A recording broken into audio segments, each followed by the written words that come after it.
CC बनवा ले चाहे केसासा बनवा ले, कोई मतलब 1 रुपया ना दे खाऊं ना प्रशासन आवे ना MLA आवे ना MP आवे।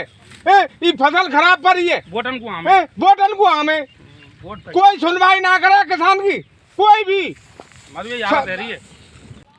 नरेश नेताजी इनसे बात करते हैं, ये बताएंगे कि यहाँ की स्थिति क्या है। राम राम साहब, मैं नरेश फौजदार, युवा कांग्रेस प्रत्याशी डी जिला से। देखो, ये जो रोड जा रहा है ये लगभग 5-7 गांवों को जोड़ता है और यहाँ से दिन में करीब हजारों वाहन निकलते हैं। और ये बड़ी दुर्दशा हो रही है हमारे डीग जिले की कि यहाँ रोड निकलने को नहीं, पानी पीने को नहीं। वैसे क्या लोग डॉक्यूमेंट्सों में यहाँ का दिखा रखा है कि ये क्षेत्र है जो पानी भराव का है, जल भराव का है। अब यहाँ आप ये बात बताओ, इतनी बरसात हुई है फिर कहाँ जल भराव। और देखो ये बेचारे, अभी बाबा हम तो यहाँ से गुजर रहे थे, कल रात को फ़ोन गया था कि यहाँ गेहूँ में पानी तैर रहे हैं तो हम देखने आए थे। तो यहाँ देखो कितना बुरा हालत हो रखा है। अभी हमारे सामने बाबा साहब गिरे हैं बेचारे, हम इन्हें देख के रुके। अब ये दुर्दशा हो रही है हमारे यहाँ बीजेपी सरकार। वैसे तो अब एक बात बताओ, ये जो अकाल ही है, ये भगवान का अकाल मानो या कुछ भी मानो। मुख्यमंत्री जी हर महीने तो आते हैं गिरिराज जी के दर्शन करने के लिए, लेकिन मंत्री जी गृह जिले में ये नहीं बनाई कि बरसात ओलावृष्टि हुई है, मैं एक बार दौरा करके आता हूँ, कम से कम किसानों को मुआवजा मिले। हम तो यही कहेंगे कि हाथ निवेदन है मुख्यमंत्री जी, आप इन किसान की दुर्दशा देखो और इतना बुरा अत्याचार मत करो। इतना तो कोई भी नहीं करता है जितना बीजेपी सरकार में हो रखी है।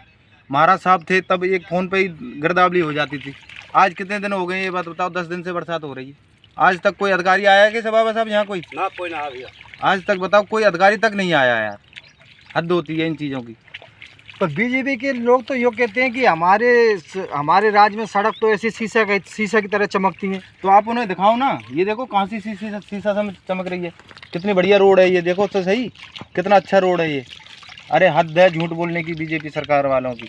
इतना तो कभी नहीं हुआ कांग्रेस सरकार में। तो कम से कम ये तो है कि कोई चीज़ कहते थे तो हो जाती थी। अब यहाँ तो कोई सुनने वाला ही नहीं है। मंत्री जी ये कहते हैं कि हमारे पेट का पानी नहीं हिलता हमारे रोडों पर। ये तो देखो, मैं ये है शैलेश भैया का ये वो है क्षेत्र। तो शैलेश भाई को ये तो सोचना चाहिए कि मेरे क्षेत्र में ओलावृष्टि हुई है, मैं दौरा करके आता हूँ विधायक के नाते। अरे तुम्हारी कोई सरकार नहीं मान रही तो आप मुद्दा उठाओ आगे, फिर लड़ाई लड़ो, हम आपके साथ है। कम से कम किसानों की दुर्दशा तो मत होने। और फिर सबसे बड़ी बात, आप जाट समाज से आते हो, आप बोलो तो सही एक बार कि आपके साथ गलत हो रहा है। हम आपके साथ तन मन हर तरीक़ा से आप लड़ाई लड़ने के लिए तैयार है। आप एक बार हुंकार तो भरो, ये क्यों गरीब किसानों को मार रहे हो? इस हिसाब से तो मतलब समय ऐसा आने वाला है कि किसान फांसी खा के मरेगा, और मर रहा है रोज़। कितना बुरा हाल हो रखा है। अभी मेरे पास फ़ोन आया सहारई से, वहाँ भी हम जाएंगे। अभी मैं भी कहता हूँ आप भी साथ चलना। वहाँ भी देखो दुर्दशा किसान की क्या हालत हो रही है बेचारे की। खाने को नाज नहीं बचेंगे फिर कहाँ से बचेगी? सबसे बड़ा तो अन्नदाता है। अन्नदाता की जब सेवा ही नहीं करेंगे तो अन्नदाता कौन की सेवा करेगा? तो मेरा ये निवेदन है सबसे। राम राम। सगरो खराब है को, और रो एक मन कर रहा है और मर भी खूब मन कर रहा है। और साहब कुछ रहो ही ना साहब, जंगल में हमारे में ना चारो रहो हमन को, ना ढोरन को चारो रहो, ना गेहूँ खावे को रही हमन को। तो बाबा साहब आपने तो किस हाँ वो कछु ना परवाह के आगे साहब ऐसे ही है साहब, पहुँचे के बार कछु गुना है साहब। अब देखो साहब ये का है साहब, पूरे गेहूं को साहब पूरी मट्टी बन गई साहब, कछु ना देखो। विधायक तो साहब कतई पुतला बनो बैठो साहब, बात के बार कह दी ना कोई सुनवाई करे ना कछु साहब। आ गई ना है साहब, आ गई ना है बिल्कुल। विधायक को तो वोट लेगो जब विधायक तो ऐसे तो विधायक तो हमारे कोई आजकल भाजपा को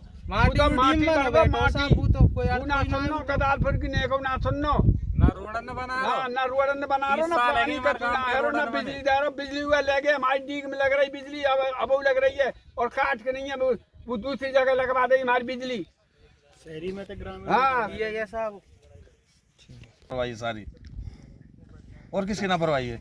हम तो इसमें मना नहीं कर, हमारे खेत मत खोदो या हमारे खेत में पानी मत डालो। अच्छा ये पानी पहले कैसे लेते थे आप पीने का? पीने कहाँ से ले रहे हैं?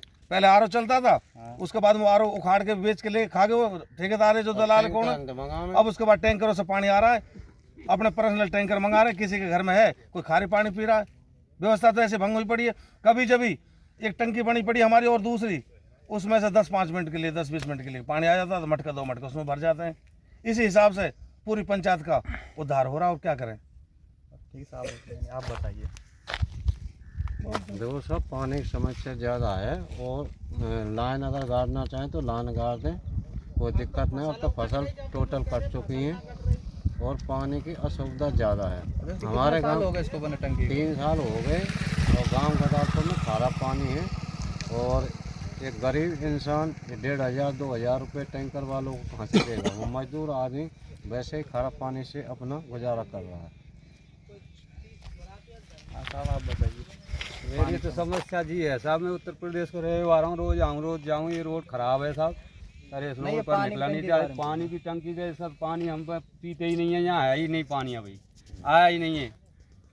और यहाँ ये रोड खराब है और ये वर्षा हो रही है, ओलावृष्टि हुई है भारी जोर से, 6-7 दिन हो गए। किसान की फसल पूरी साल की फसल तो बिल्कुल नष्ट है, क्योंकि साहब यहाँ वसूना बनना, ये तूरे भी नहीं बनने, कुछ कम पास से निकले, कुछ समस्या समस्या की साहब अभी तो नाली ना तो नाली लगी वहाँ में, ना कछुआ, टंकी खोखला ठाड़ो कर गए दिखावे वहाँ था, वहाँ पानी आवे 3 साल है गए साहब, अब तक तो ना तो नाली गड्ढे खुदे, ना कछु पैप लगे, ना कछु ना सूखी पड़ी है।